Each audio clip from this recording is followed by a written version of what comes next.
Hello, everybody. I'm Sean Reynolds from Sportsnet, joined by Ken Weeb from Sportsnet. Together, we are Kenny and Renny, and this is the weekly Kenny and Renny long form show where we get to dig in with some noted people from across the industry. And we got a great one for you today with Steve Whyno from the Associated Press joining us. And after that, Dan Murphy from Sportsnet is going to join us. And Ken, you know what? Just a quick story off the top. Steve Whyno is a guy I met indirectly through you because I was down covering a playoff series between the Washington Capitals and the Pittsburgh Penguins. And Steve Whyno, who I always thought was Canadian, we'll get into why that was later in the show with him, but he just came kind of walking from a couple sections over and said, "Hey, Sean, how's it going? Hey, do you want to come sit with us? You want to come have some beers with us after the show?" And I was wondering, like, how's this guy know me so well? And so we spent the day kind of talking and then went out afterwards. And I, at some point, I'd had a couple beers and I was a little brave. And I was like,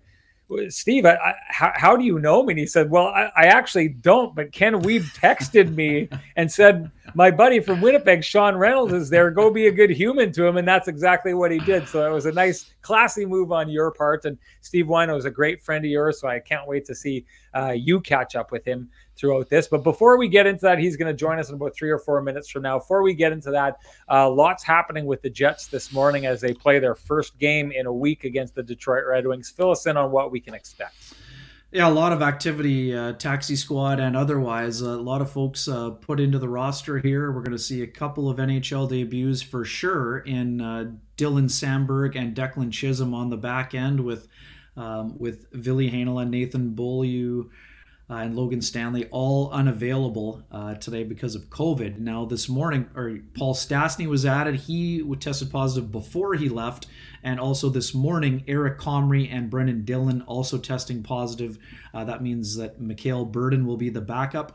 Austin Pagansky will make his his Jets debut. I apologize, he's played previously, but the UND product will be in the Jets lineup, conceivably on the fourth line. Will be a little bit of a scrambled eggs type of scenario for Dave Lowry when it comes to his forward units. But we know this is a team that's had a long break, and they've got a few days off after this. So I'm not saying it's not going to be a four-line game, but I think because Jansen Harkins is coming back from COVID up front as well, and Dylan DeMello on the back end, there will be a little bit of a shuffling of the deck kind of element, which creates some opportunities for a bunch of people. I mean, if we're reading between the lines from what Dave Lowry said this morning, I think Cole Perfetti might be up with Mark Scheifele at some point, right? I mean, to me, he said even though Perfetti had been with Connor and Dubois because Svechnikov has played with them before, to me, what I heard was that either Perfetti or maybe someone like Jansen Harkins could see a bump up with Andrew Kopp and Mark Scheifele. And we know too, Adam Lowry's line is probably going to be in flux, if you will. Maybe Tony Nato will start there, but there'll be a bunch of different guys kind of cycling through. And this is one of those nights where if you're going to play, right? Yeah. I mean, it's one of those scenarios. And then on the back end, excited to see Dylan Samberg with Neil Pionk. The folks in Hermantown, Minnesota will be definitely excited and crowding around their televisions to see a couple of alums playing not only in the same lineup, but on the same pairing. Isn't that something? Yeah. It's crazy. You think of how small the town is, and it's just a glimpse into the future. I mean, this is something where Dylan's kind of like a stay-at-home guy, but a big, strong guy who's also mobile. Eventually, he could be used in a shutdown role, so I could see him being a longtime partner for Neil Pionk at some point. I mean, not immediately, but we're going to get a glimpse of it tonight. And Declan Chisholm is a great story, Sean. I mean, fifth-round draft pick, a guy who was basically all offense in junior for a long time, and then his last year or two in Peterborough really started to work on the defensive part of his game.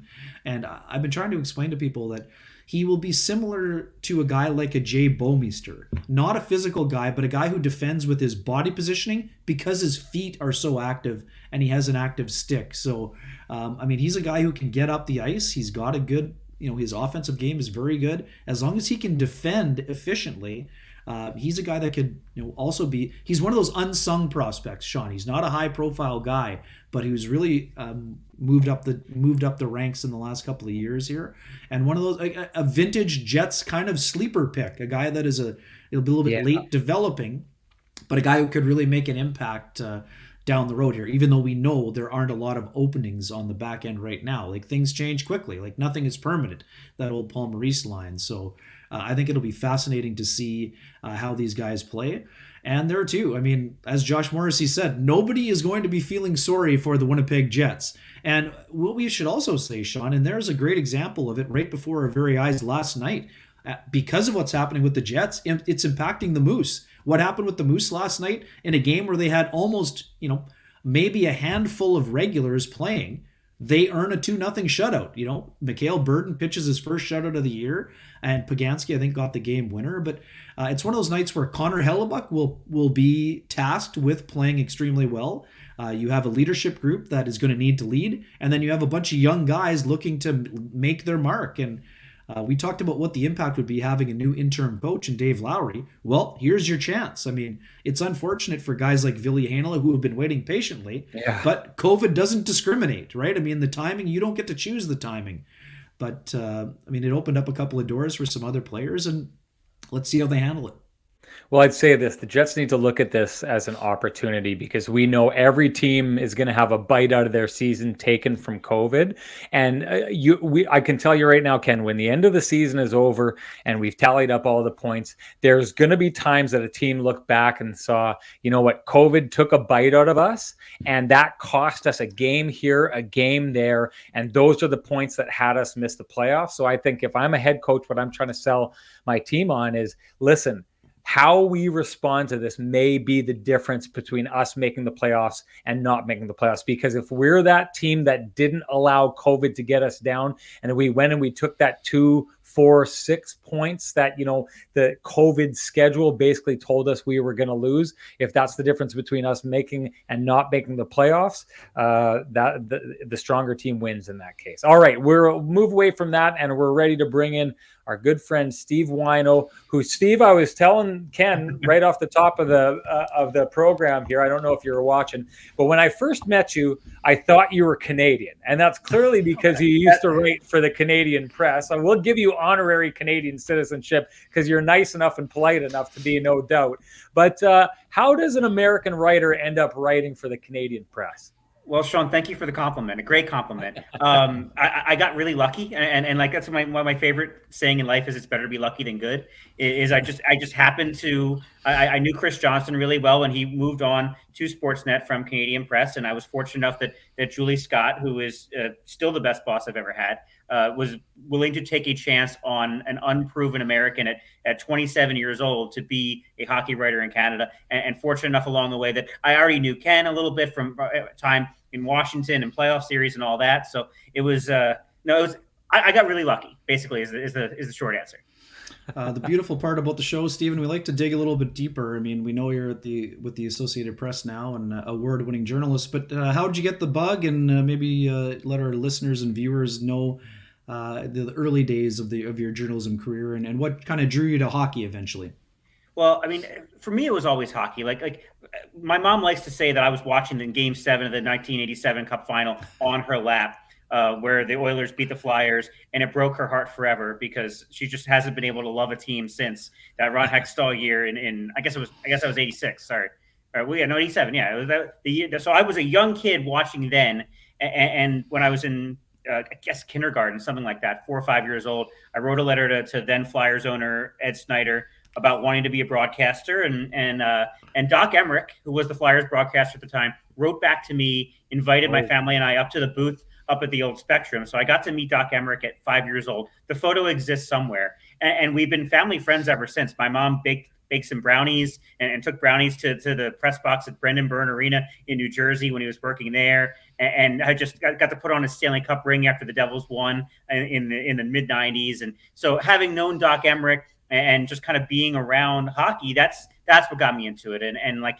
same thing, like sometimes you get a good bounce here and there. I've gotten good bounces along the way to be able to graduate from the University of Maryland, and Corey Mastisak, our old friend, took a job as the Capitals writer at the Washington Times.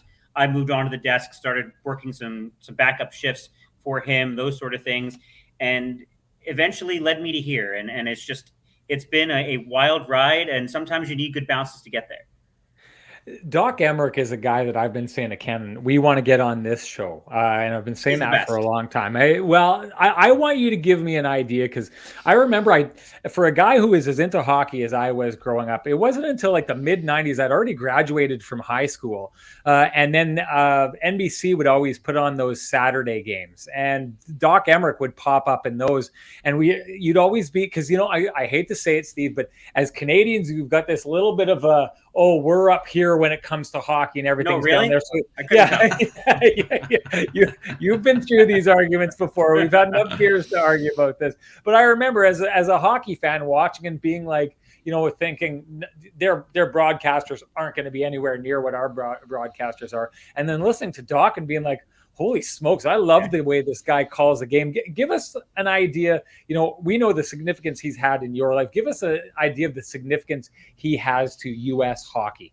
Yeah, he was always the voice of U.S. hockey to me, and it was when he and John Davidson were partners. At times, he's done it with multiple partners over the years, and Eddie Olczyk. But he just had a way of describing hockey to the casual fan and the avid fan at the same time. And I know Pierre McGuire always got a lot of crap for like being too inside baseball with knowing every junior team and this and that.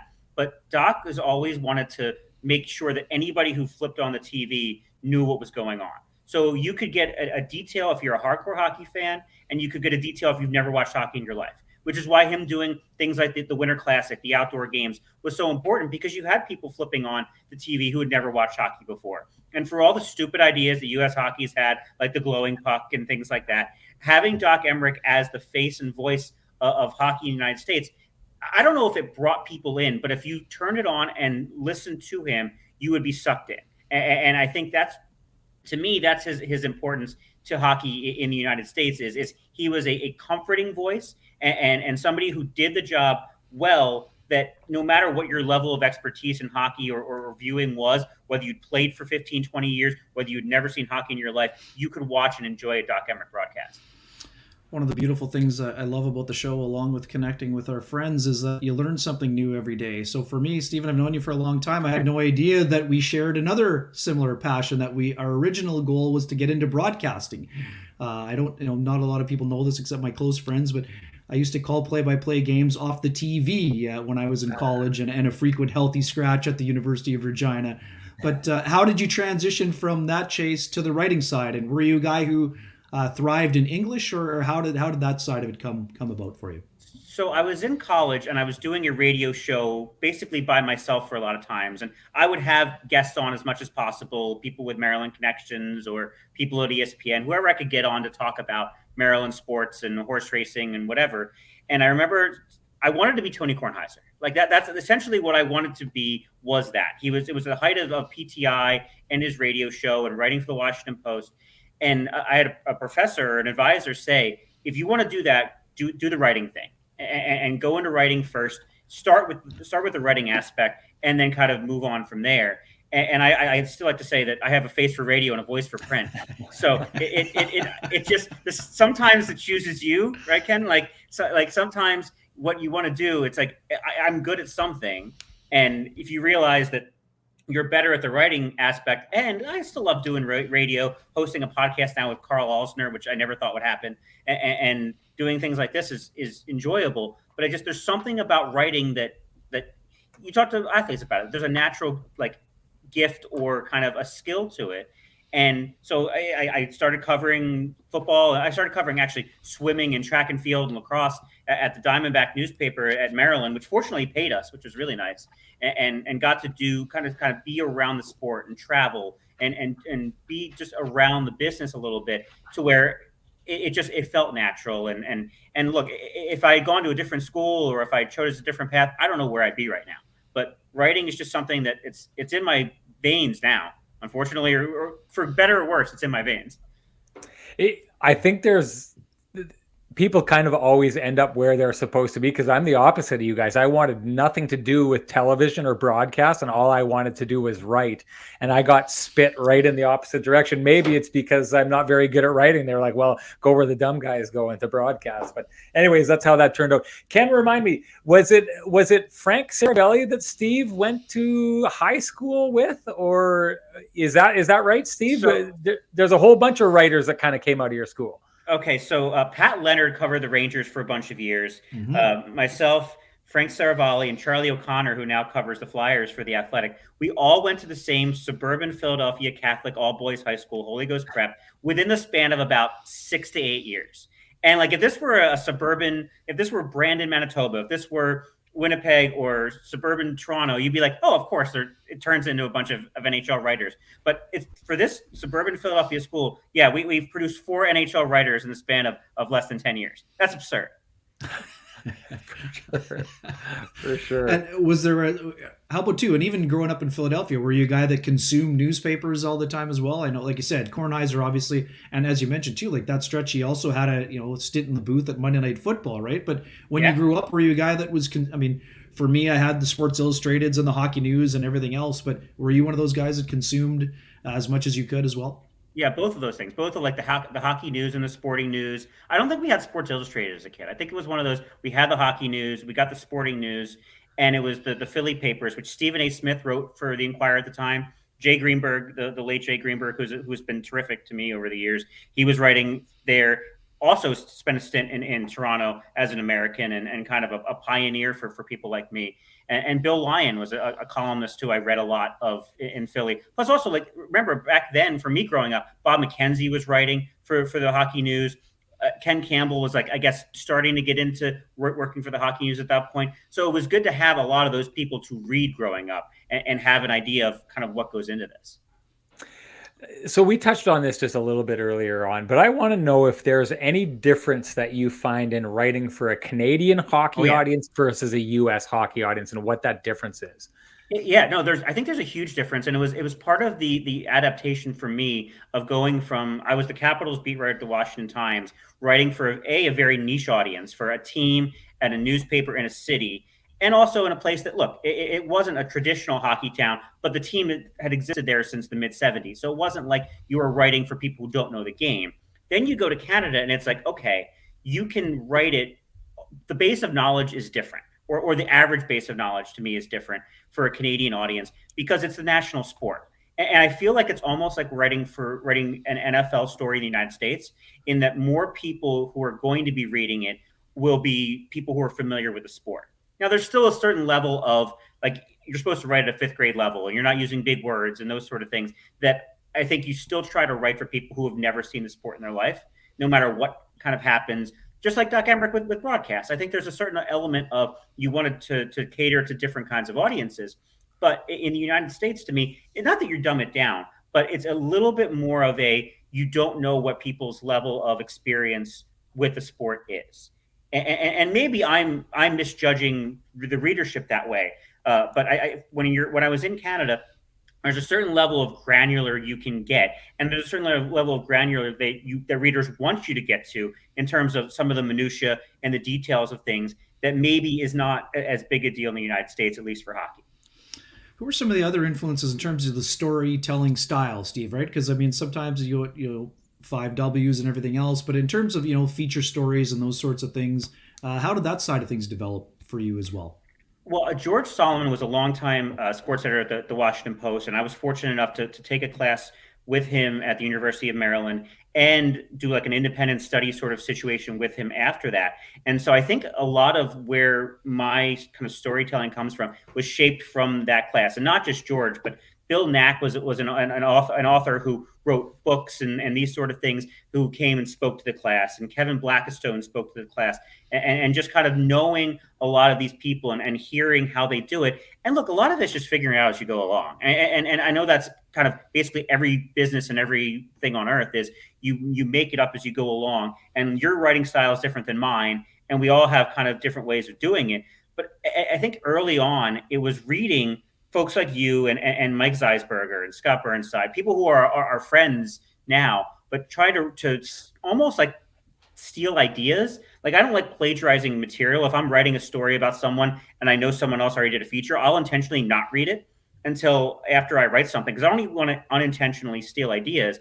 But I think at the time it was, you try to, and even now, try to read a Nick Constanica, a Bruce Arthur, people who are better as writers than you are, and try to kind of almost mimic some of those kind of writing styles, because you're never just one style for your whole life or whole career. You're always trying to kind of figure out, how can I do this better? How can I make the most out of my time? How can I use quotes better than I have before?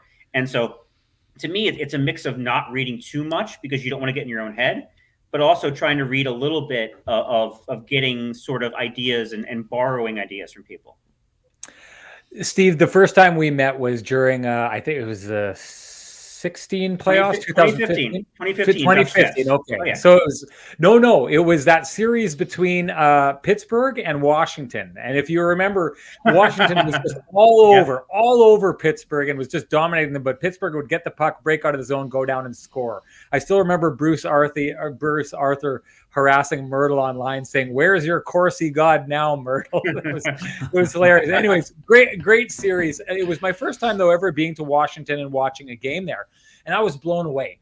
Awesome hockey town, and that was hammered home for me in 2017 when the Jets went on their run.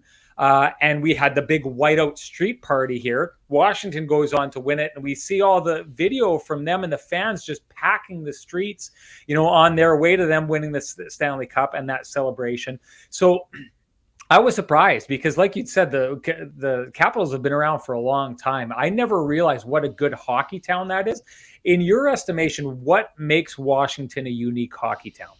It's unique because you have different generations of fans. You have like the day one people who were season ticket holders at the old Capitol Center in Landover, Maryland, who have been kind of diehards with that awful expansion team and kind of saw the team almost moved at one point and in the 80s and got to see kind of the David Poile years and the Brian Murray years and just even the trip to the Cup final in 1998 when Dale Hunter was the captain. And you have that group of people. Then you mix in the people who, as soon as Alex Ovechkin comes here and he just lights it up, that you have an entire generation of people who then became Capitals fans. It's the kind of the rock the red generation because they went to the back to the red, white, and blue colors. And Ovechkin comes in and Backstrom comes in, and they get really good. And that Boudreau first year where he takes over on Thanksgiving Day and leads them to the playoffs, and like there was just magical moments over the years that you could have, almost like the cynical old Capitals fans who just knew, like, were fatalistic, like they knew things weren't going to go well. And then you had all these new fans who were excited. And then 2010 happens and they lose to Yaroslav Halak after having the best team in the NHL. And they get Halaked they blow a 3-1 series lead. They lose a series they should win. And that entire generation of fans that were just like, oh, everything's going to go great. They joined the cynical fans of, oh, here we go again. And and then every year after that, it was like, well, of course, this team's going to lose. Something's going to happen. And they go and they lose to the Lightning the next year, and they lose to the Rangers and the Rangers again, and the Penguins and the Penguins again. But people didn't go away because the championship window was always open, and the atmosphere of the games is really fun. And I think that's something that coming from Philadelphia, where like I grew up seeing games at the old Spectrum when I was a really young kid in Wells Fargo Center, and just knowing how much people care, it was reminiscent of that. It was different because I think people care too much in Philadelphia. Like, I think there's something to be said of like, you actually invest too much of your time and energy in sports than maybe you should. But interesting. You could, and it's I guess a self-criticism too, which has helped get me to this point. But I think in DC, the atmosphere is great, but you could tell, like, I remember that playoff series, even the 2017 one, 2016 and 17 against the Penguins, you could feel the crowd get tight. As soon as the Penguins scored a goal in that game 7, you knew it was over, because even if the players on the ice weren't completely done, the whole building went tight.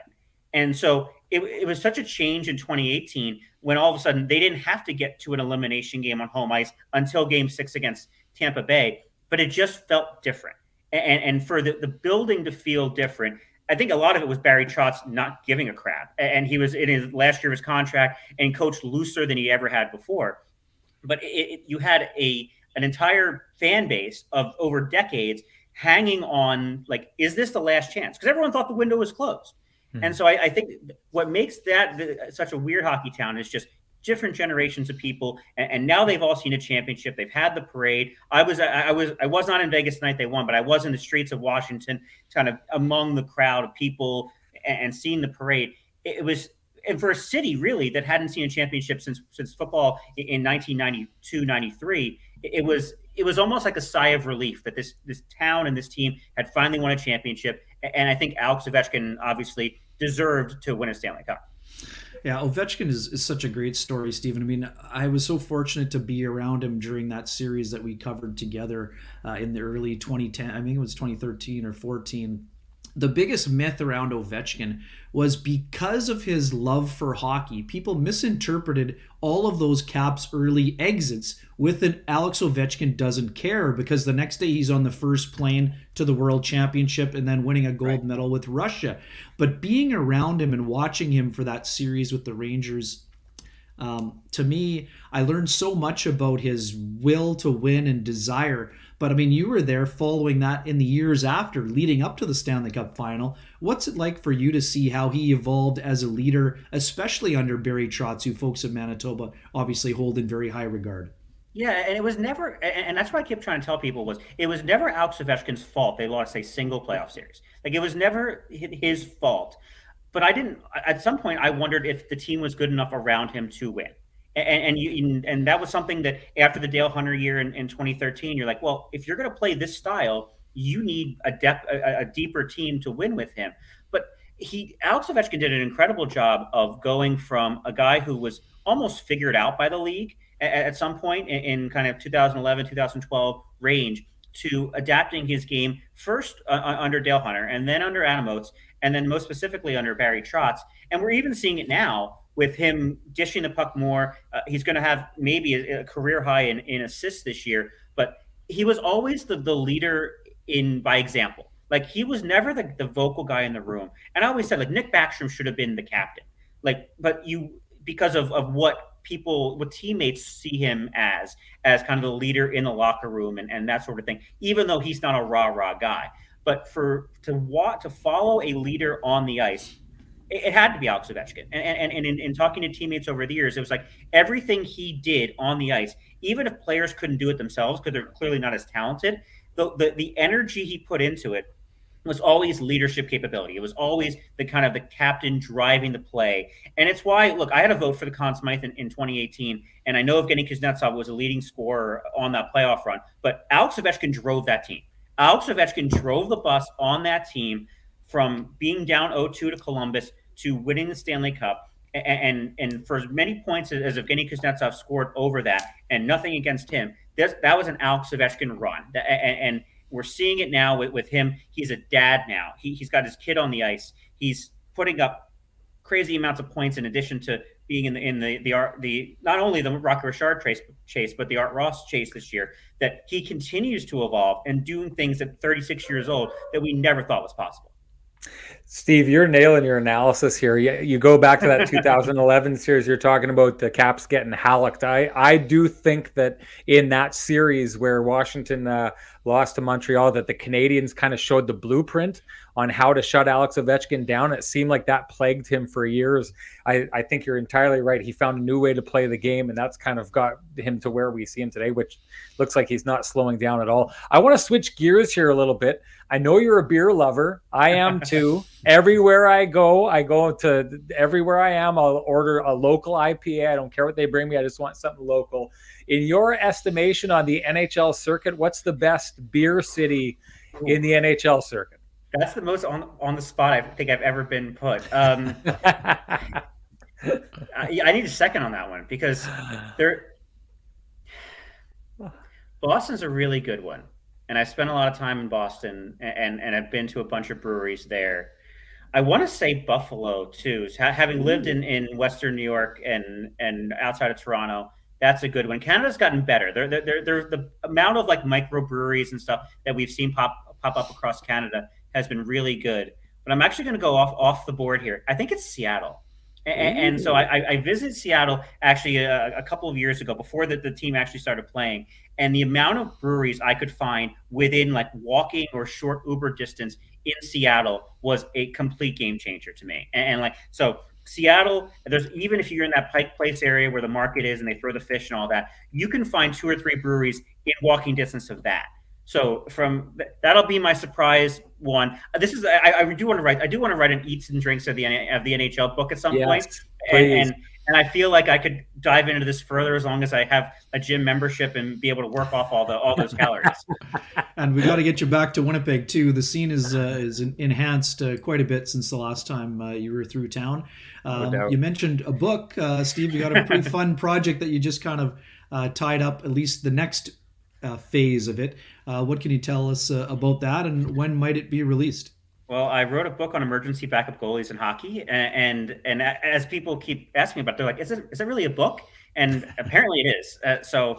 Triumph Publishing in Chicago, which has done all the kind of 100 things fans need to know before they die. They've done the Doc Emmerich book, the Eddie Olczyk book, and so spoke obviously to David Ayers, Scott Foster. I actually spent time with Scott Foster at a brewery near his home in Oak Park, Illinois, and sat there and talked for a good 2.5, 3 hours for this book, and enjoyed some flights of beer and those sort of things, which was fantastic.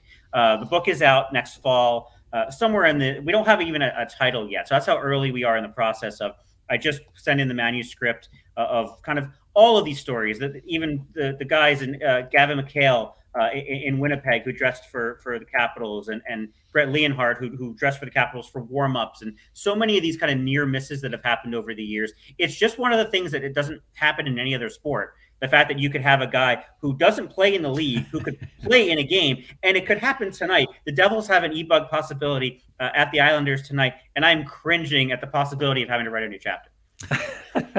Phenomenal. Your bio says among the things that you cover, and there's a lot, you cover horse racing. How does a guy get into horse racing? This is another story from my childhood. So my grandfather was a teller at Philadelphia Park Racetrack for decades. So my dad would take my brother and I to the track on Saturdays, Fridays, and just we would go to the track and like basically pick names and numbers and colors and whatever to bet on the races. And it's very hard. It's a very hard sport to get into if you're not in it. And so for me, it wasn't that I was in it. It was just I was exposed to it very early. And along the way, was fortunate to get enough places early on at the Washington Times. A colleague of mine who did it said, "Come to the Preakness with me, and I'll show you what this is like." And now I've covered the Preakness 9 times. I love it so much. As much as I love hockey, if I could do horse racing full time, I probably would. There's something about the personalities, and there's so much that goes into the sport beyond just the race days. I love the training mornings of just watching the horses train and get a bath and hang out by the barns and have a cup of coffee and talk to everybody. It's so relaxed. It's Saratoga, New York, maybe my favorite place on earth. Just being able to go there for a week, 2 weeks every year.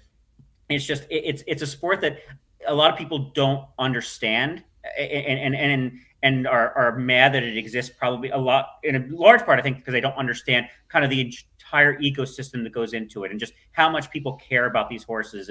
And some of the horror stories are bad, but some of the great stories are phenomenal. It's just there's so many stories of from the jockeys, the trainers, the owners, the grooms, the everybody around the barns, the hot walkers. It's an incredible people industry, and that's why I love it so much. I know you've been to the Belmont as well, but have you been to the Kentucky Derby? And is that on a bucket list element for you? It is, and I'm hoping to be able to cover it, if not this year, next year. The problem is the schedule. It always coincides with the playoffs. So the Capitals, I don't know, they don't always make it past the first round of the playoffs, but they're usually in the playoffs. They've made it almost every year for the last decade. And so it's hard to get away in the first week of May. I've done 2 Belmonts now, 9 Preakness, but yeah, Kentucky Derby sooner than later, I hope. One other quick one, Sean, before we let him roll here. Stephen, you'll be going to Beijing. I mean, obviously the circumstances have changed, but local element. I mean, Michael Frolik, former Jet, was added to the Czech roster today. What are you expecting, A, from the Olympic experience, and B, from the hockey component? The hockey component to me will be very similar to 2018, and I was in South Korea for that Olympics as well.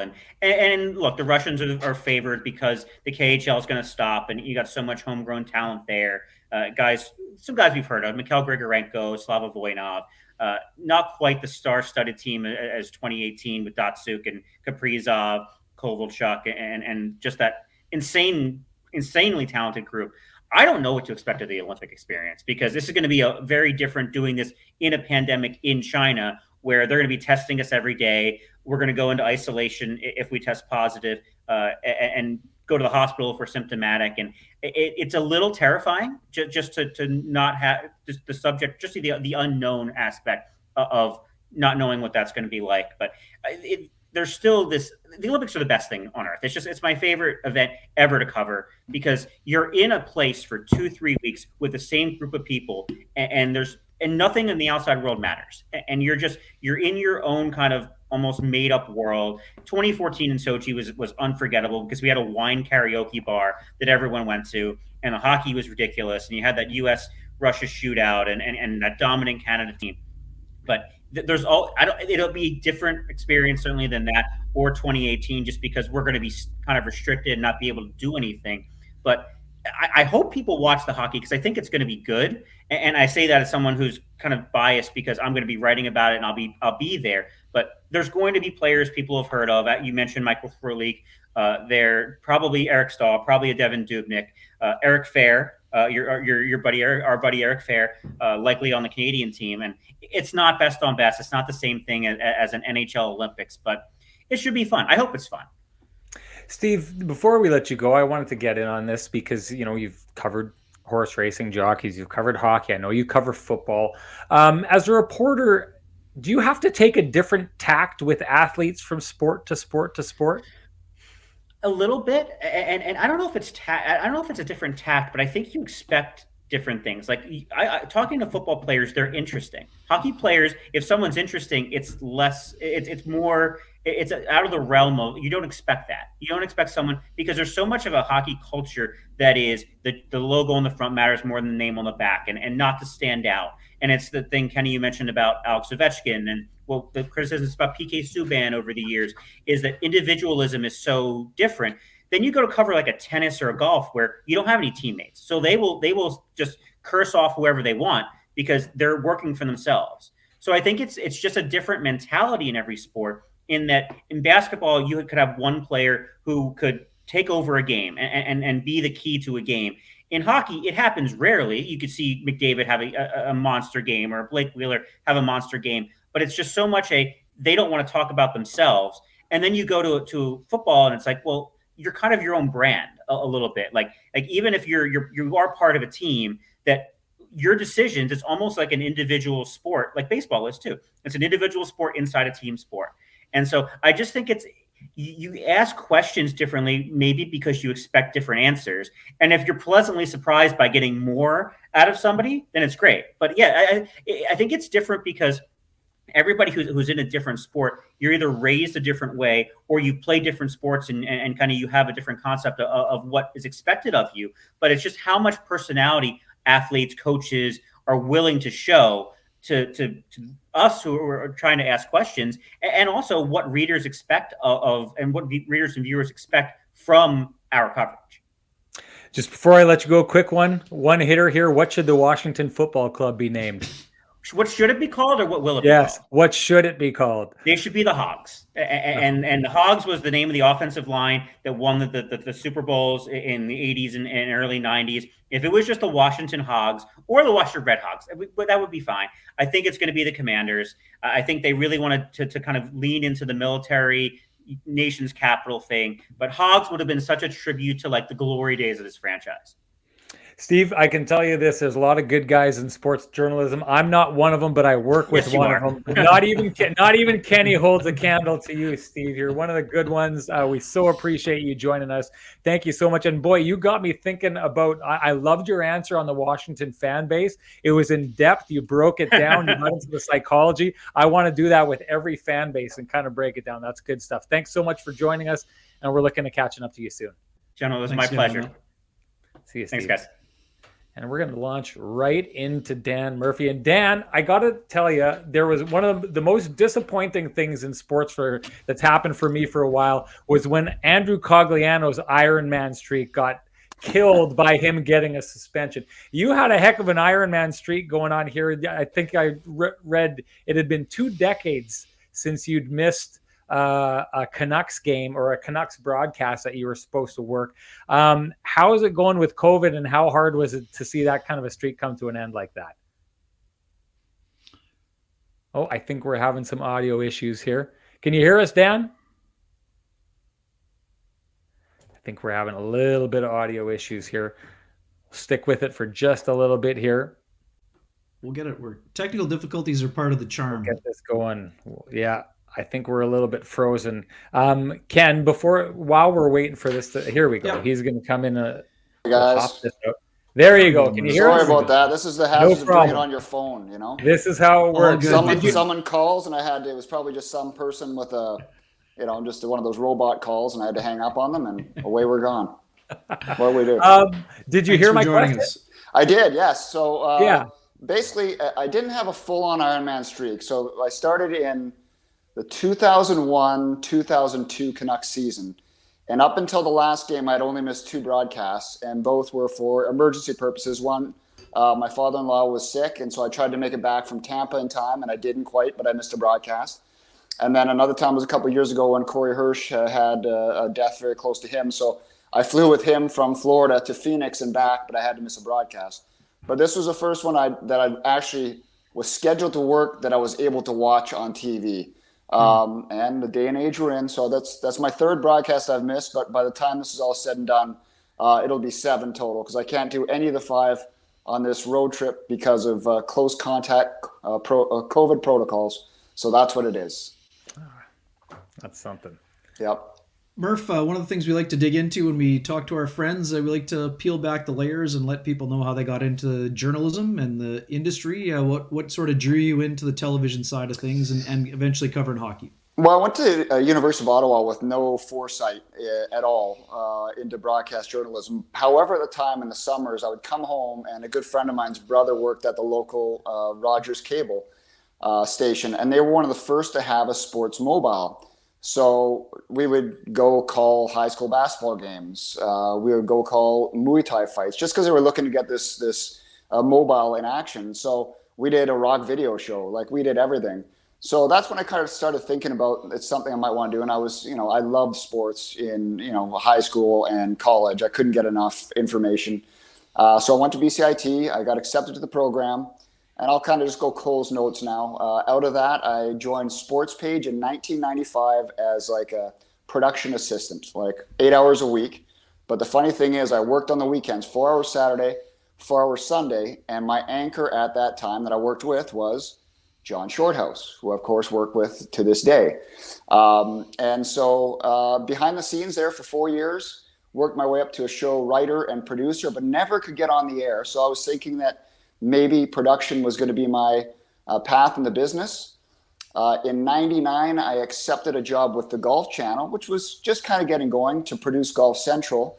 But as I was getting my immigration papers, Sportsnet called and hired me as a reporter. So that's kind of how I got in. I did the Grizzlies for a year first, and then I got moved to the hockey beat, and I've never really left. Had a couple opportunities to go east, but always stayed on the West Coast. A family here, and my wife had a great job here. So that's kind of it. Never really moved once I got the Canucks job.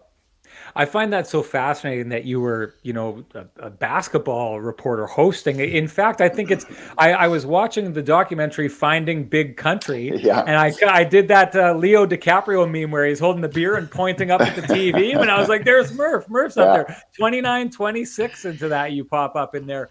Well, what was the difference between breaking in, compared to most of us, like I believe both Ken and I broke in kind of dealing with hockey players. Mm-hmm. You broke in with basketball in an untraditional basketball market. What was it like going from, starting out with basketball players and then moving on to hockey players? Well, I mean, I was probably a bigger basketball fan in high school than I was a hockey fan, if we're being honest. So it was a job that I really welcomed.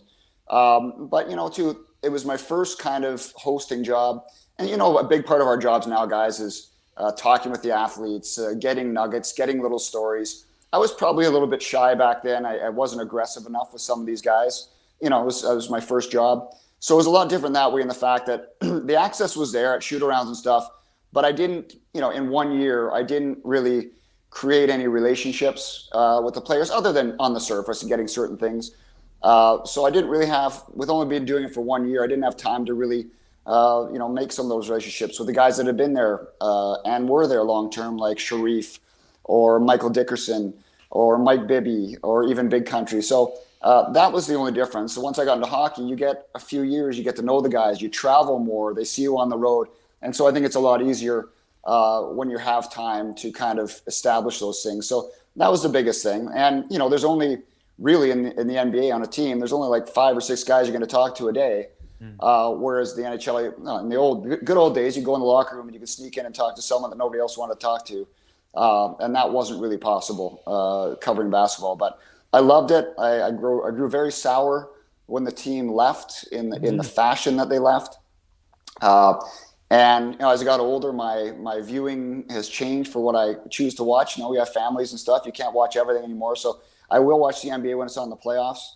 I still think it's the best league when it comes to drama and the players. But my love for the game dipped a little bit when the team left Vancouver. I was going to say, too, Murph, that's a subject that's obviously dear to people in Manitoba. Seeing the way that the Jets left. Obviously, we know basketball wasn't the number one sport there, but what was it like to see how the community reacted to losing that franchise? There was a lot of buzz around them when they did come. Yeah, I think people say it couldn't work here is totally wrong. A Pacific Rim city, with the Asian interest in basketball is massive.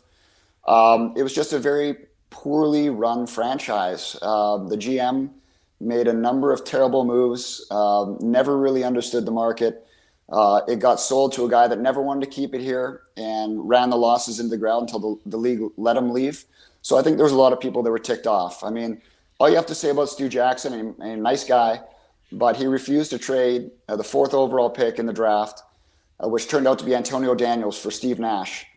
And Nash at the time had not really broken on the scene, but he was looking to get out of Phoenix, before he went to Dallas, and he wouldn't do it. So I think his answer was, I'll never make that trade just to sell tickets. Well, it turned out he could have had a guy that was from here that was 2-time NBA MVP. But yeah, just bad decision after bad decision.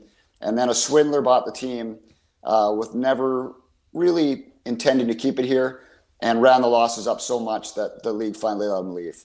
Because I don't think you can say, especially now with any, I don't think you can argue that Memphis is a better basketball town or pro sports town than Vancouver. I just don't see it.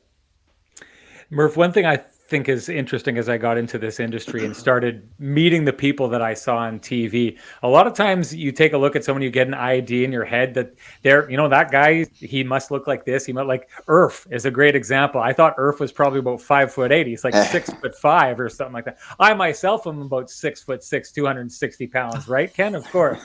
But meeting you, Dan, like you're a pretty big guy. You clearly hit the gym. When I talk to guys like Billy Duke, he always says in the morning when he'd call you for assignment, you'd be coming back from the gym already when he was worried if you'd be up.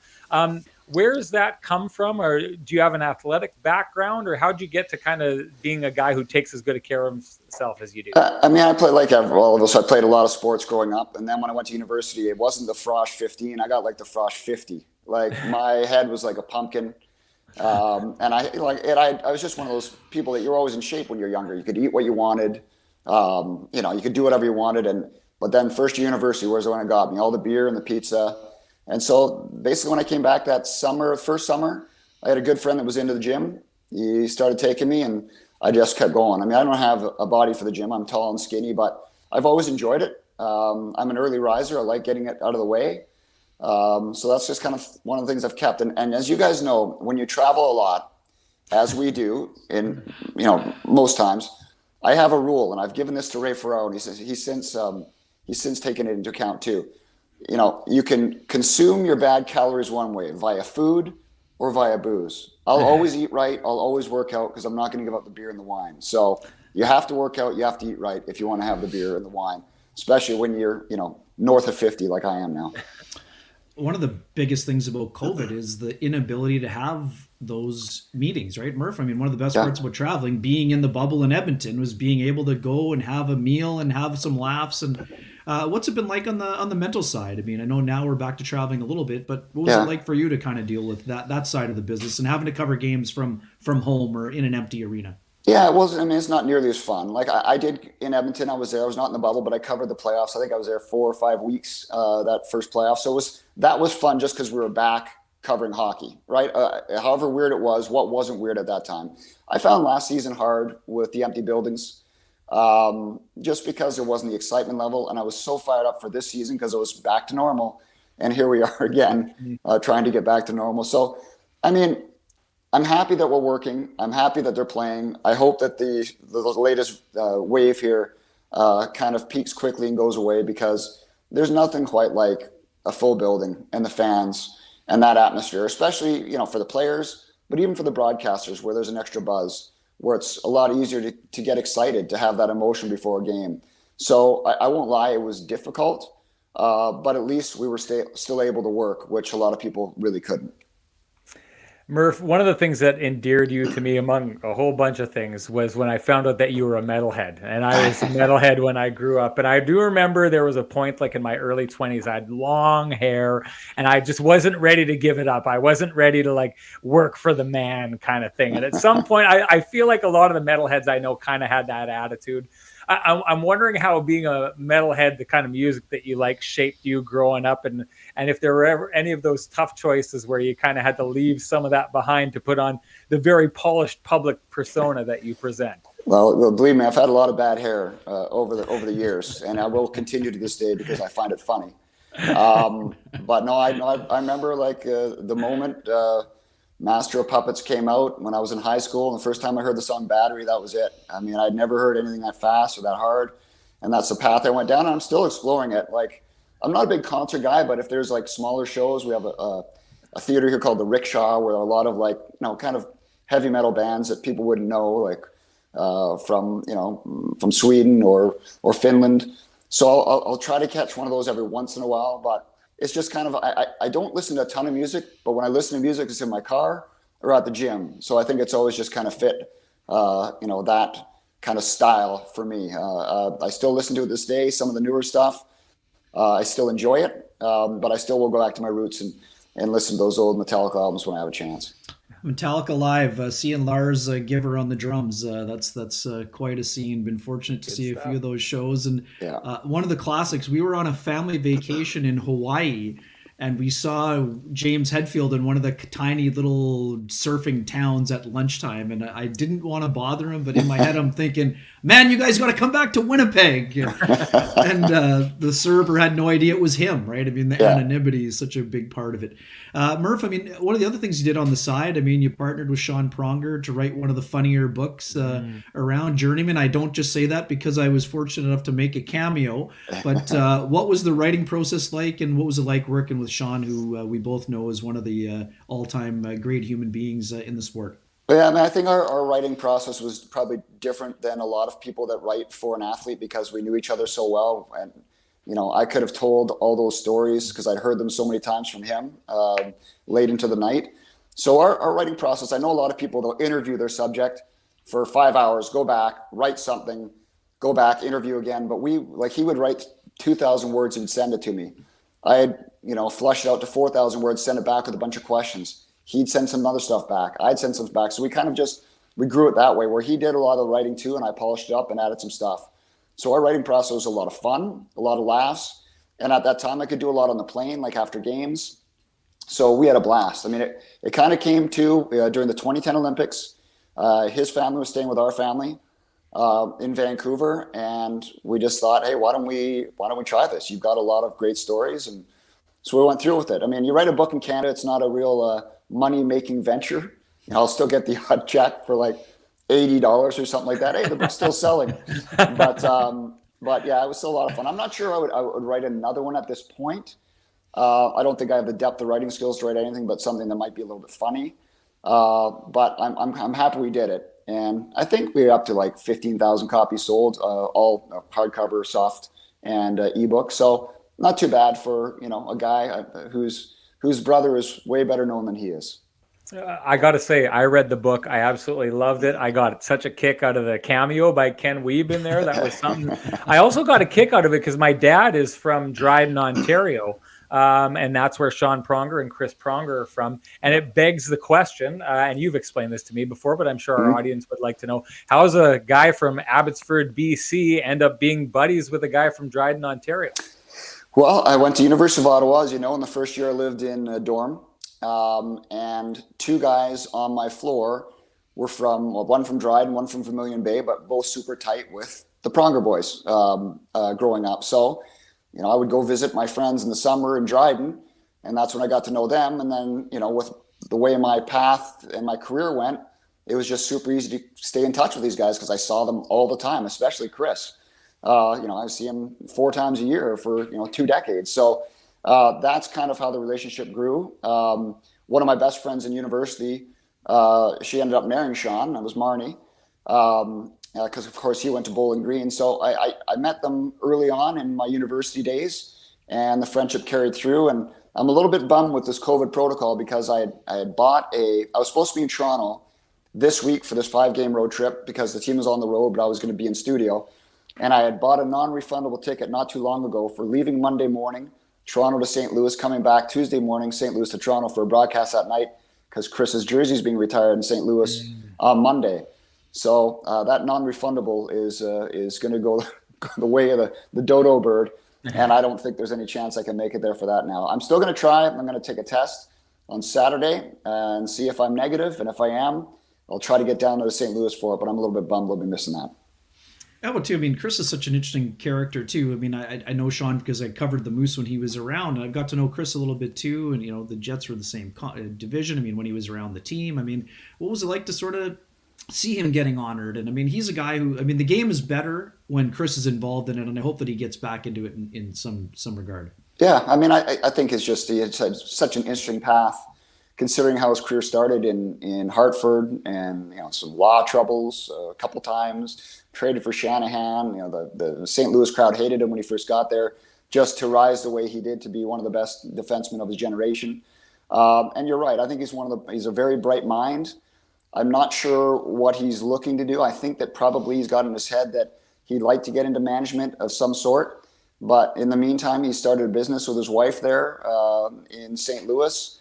Their kids are, getting close to being all out of the house. So I think he's going to run with that for a little bit. But I think he's always got his eye out for the right job. I think he liked what he did in Florida as a senior advisor. But once Dale was gone, there was no path for him to move forward. So I think he's probably just waiting for the right opportunity to get back into the game in a fashion like that.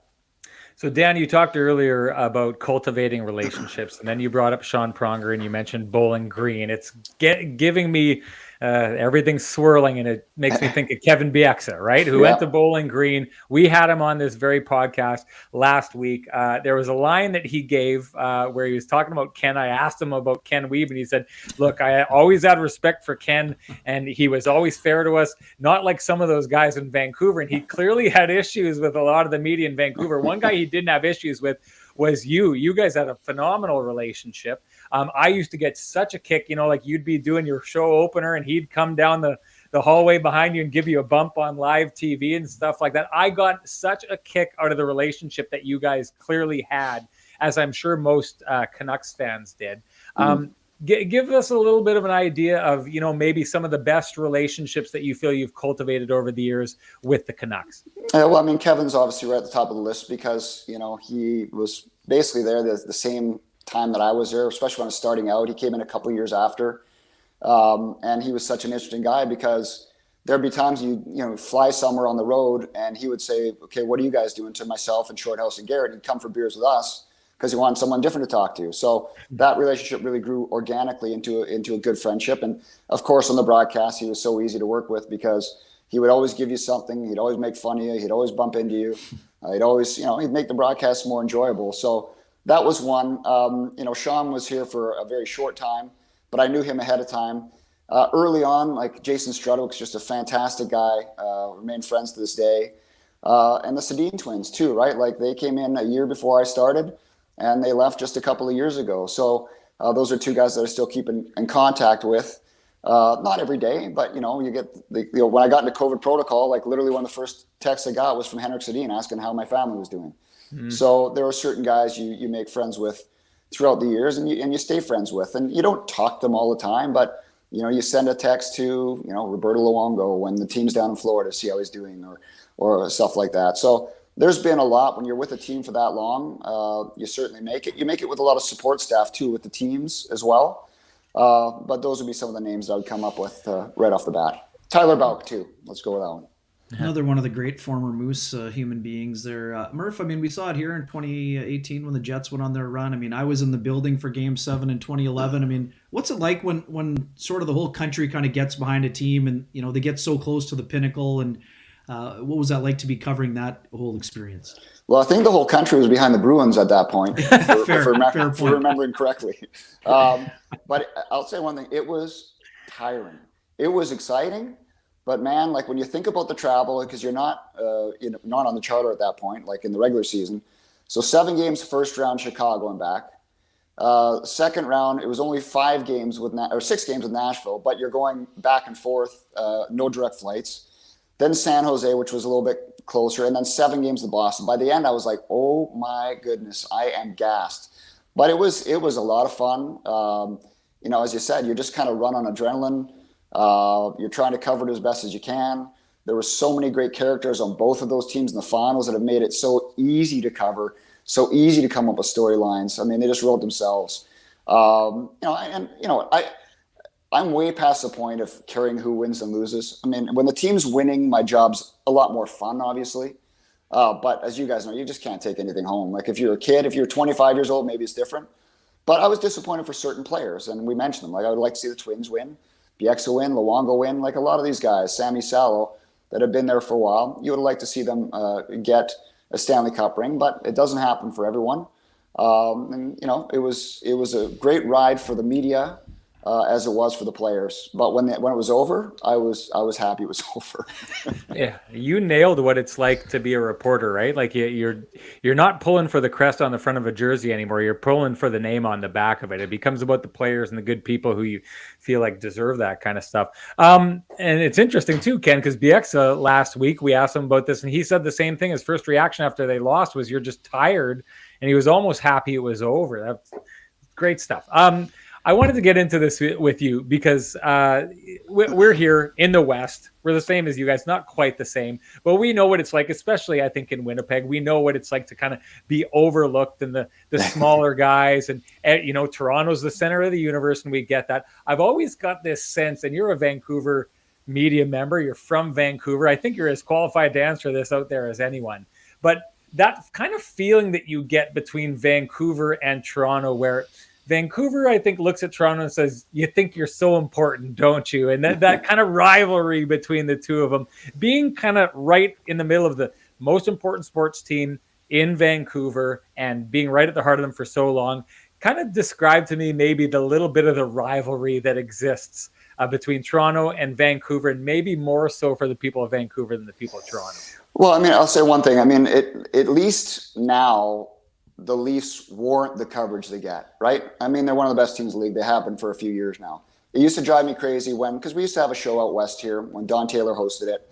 And sometimes the rundown, it would drive me crazy that, this team that was at the bottom of the standings, they were trying to jam into the top of the lineup when at that time the Canucks were very good. And so we would fight for the lineup on a daily basis of where something should run, why it should be ahead of something else. But you're dealing with people that live in Toronto and are filling out the lineups, and they think that a fourth liner there is more important than a second liner in Vancouver, right? That's just the way it is because the numbers bear it out. More people live out there. I mean, it is the cash cow.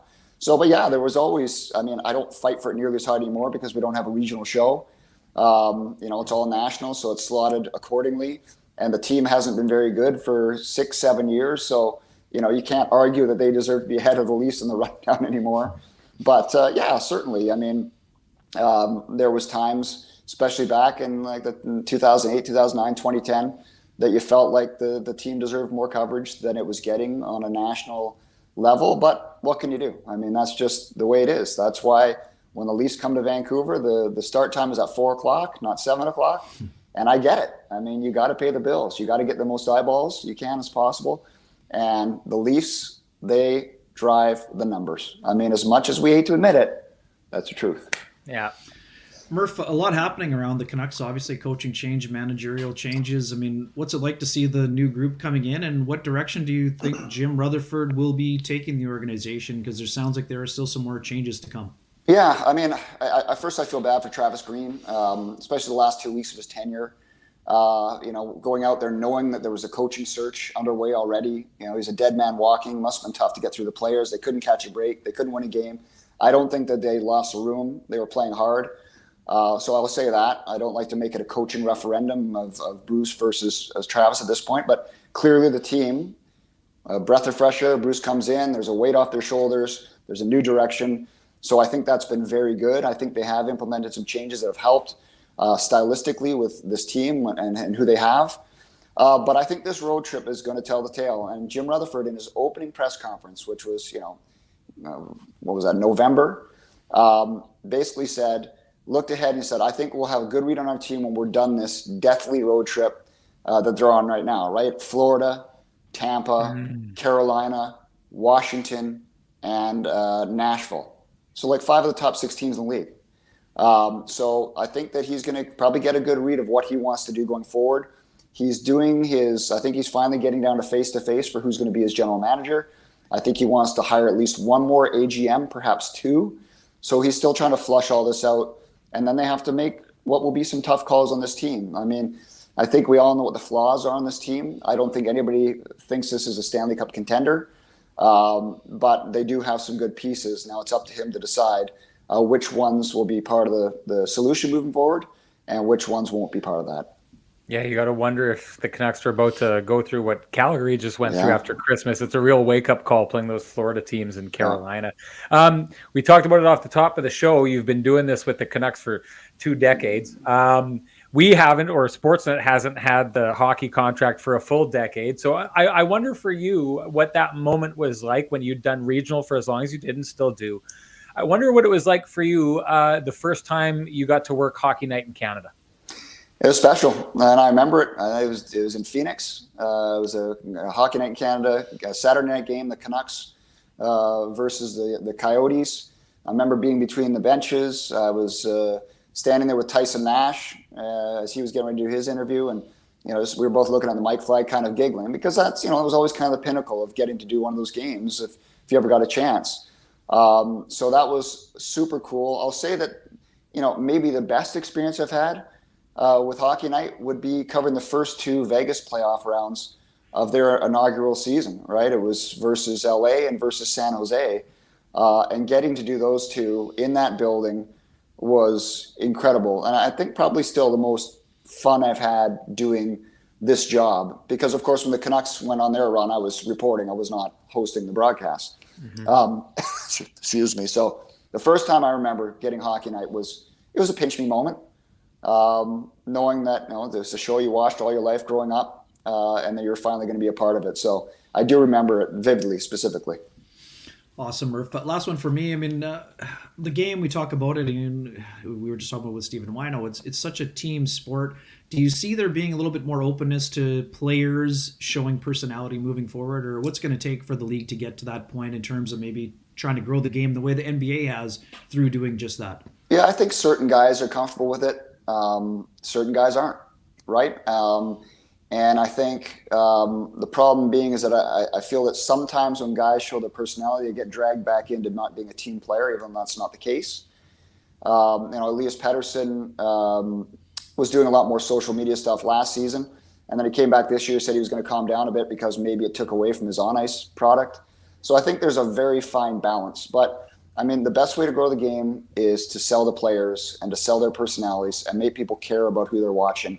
I mean, I know that people are going to watch their favorite teams, but if you're going to get, more fans in, you have to draw them into some of the great characters this game has. And I know not everybody's comfortable with that. Like a guy like Connor McDavid, that's not his style, right? He's not going to be the one that's doing that. But there are players out there that can, maybe not the very top of the food chain, but close to it, that are going to be able to sell themselves and sell the game in a way that you can't with just a team. Murph, I find the Canucks fan to be a very interesting hockey fan. They stand out. There's insane I think you passion. spelled manic wrong. There you go. But I mean, the way that they fell for players like Pavel Bure, you know what I mean, Yeah. and the way they fought for players like Trevor Linden, and how a guy like Kirk McLean, you know, outside of that market is, you know, he had a great run, but outside that market, not a lot of people know him. Inside that market, just absolutely in love with him. Give me an idea of what makes a Canucks fan a Canucks fan.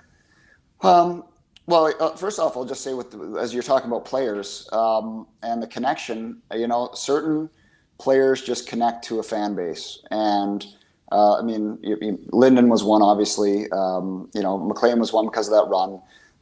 You know, a guy like Alex Burrows, you know, who's absolutely beloved as much as anyone from that 2011 team, because, you know, he might have been an a-hole, but he was an a-hole that represented the city and didn't care what everybody thought, right? So that's, you know, Canucks fans are very, I mean, it's tough to say when you have the online world and you have the offline world, but very critical of the team, very hard on the team, but they are very supportive of their players, especially the ones that they feel will, you know, lay it on the line for their team. So I think it's a very intellectual fan base. I think it's a very manic fan base. I think, you know, they've had some real tough times. 3 trips to the Cup Finals, twice going Game 7, never won one. You know, so it's a complicated fan base, to say the least. But if you're a player in this market and you captivate the fan base, you'll never, ever be forgotten. Murph, it's been such a pleasure to have you. I got to say, I've never said this to you before, but you were talking about that around 25-year-old window when people dive into hockey. When I was in university and before I was on my way to being a phys ed teacher, I was student teaching and everything.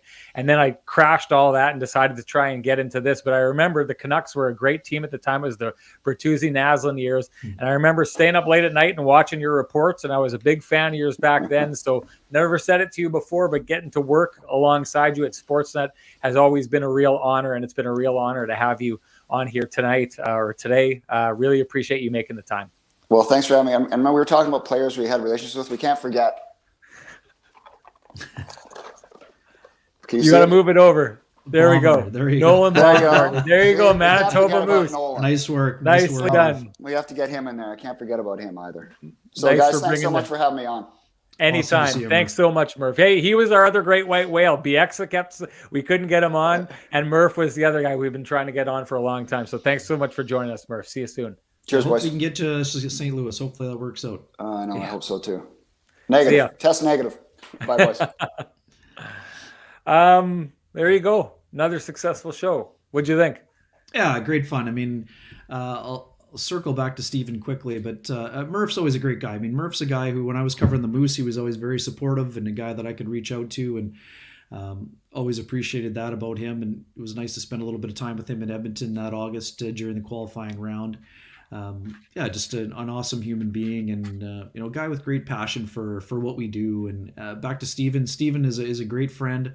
The only time we ever argue is when it comes down to who gets to choose the restaurant. Both, as you found out yourself, telling the story at the very beginning, he's very much in the social convener department. Yes. Yes. Same as myself. We both take a lot of pride. He's the American Ken Weeb. He's the American Ken Weeb. We both take a lot of pride in that. He's also the creator of the Stephen Whyno quote loop, the thing that I send you every day with the quotes from the players. He was the initial initiator of that sort of thing, and that's something that happens right through the Stanley Cup final. And one thing other people don't know about Stephen Whyno is he came and joined me when it was time. As some people know, I've been to all 30 MLB parks. Yes. I love baseball as much as hockey. And Steven, we were both in Dallas for the draft, and Steven flew in to Houston, Texas for that game that allowed me to complete the cycle. He knew it was an important thing for me, and he was there right by my side, and we had a great day at the ballpark. Garrett Cole pitched for the Astros, had a great steak dinner afterward. may have tossed back a nice celebratory bottle of wine. But now with the Texas Rangers having a new park, we have another place that we need to get to. Hopefully there is a potentially a Jets and Dallas Stars playoff meeting, or a meeting that happens during baseball season, because I have to recomplete the structure now. So just a great guy, and a guy that's got a great story, and he's got great passion. I mean, he covered that 2015 series, Jets and Ducks. He's been around covering the Jets a lot, and a guy who really loves the game, and has just become a really good friend of mine. And I love being able to share these people with our audience, because I think they've really started to enjoy it. And before I step away from the buffet, we have to say thank you to our followers and listeners. Great job on the t-shirt drive. And too, you talked about Kevin Bieksa with Murph. I mean, Kevin Bieksa's show is our biggest long form show that we've ever done. And that's because he really resonated with people both in our market and across the country and beyond. So thanks to everybody for that. It was just an awesome conversation, and people are still sending feedback as we go along, and they're trying to get around to it if they didn't get to see it live or see it in the last week or so. So they're great. Hey, that was a great show. This was a great show. We love that. Someone had said in here, I think it was Lynn, had just said something along the lines of, one of the good things about this show is getting to know the people behind the microphone. You know what I mean? And you can see with guys like that, both Murph and Whyno, they're both really thoughtful guys. They put a lot into it. Like, I mean, talk about like trying to understand your audience. The breakdown that Whyno gave of the Washington hockey fans, Murph's breakdown of the Vancouver fans. Like, these guys aren't just trying to relay information. They're trying to understand who they're talking to so they can better serve those people. And that to me is just signs of great journalists. Both those guys fit that entirely. I want to echo what Ken said. We're so happy with our t-shirt launch. And I noticed some people were talking about getting their merch. We can't wait for you to get it. If you've ordered some of those, we'd love it if you'd take some pictures of yourself wearing the merch and sending it in. That would be great stuff. And we wanted to say, we can't report on anything specific right now, but the people at Sportsnet were so happy with how well we did with our sales. We have a merchandise meeting coming up on Monday where they want to expand the line and to add some new stuff to it. So we don't know what it's going to be yet, but we're going to be talking about maybe water bottles, maybe headbands, these kind of things, different price points. So if you want something that doesn't cost quite as much, we're going to try and hit up all your merch needs. So thank you so much for checking that stuff out. Thanks for those of you who bought in. We really, really do appreciate that. We appreciate your support, and we appreciate your support coming in here and watching these shows, leaving your comments. It means the world to us. Thanks so much. And we're looking forward to doing it again with you tonight after the game as the Jets play the Detroit Red Wings. It's been a long time. Kenny, I feel good talking hockey again. It's great. Yeah. Can't wait to do it later tonight, and can't wait to have all of you join us. Thank you so much for your time.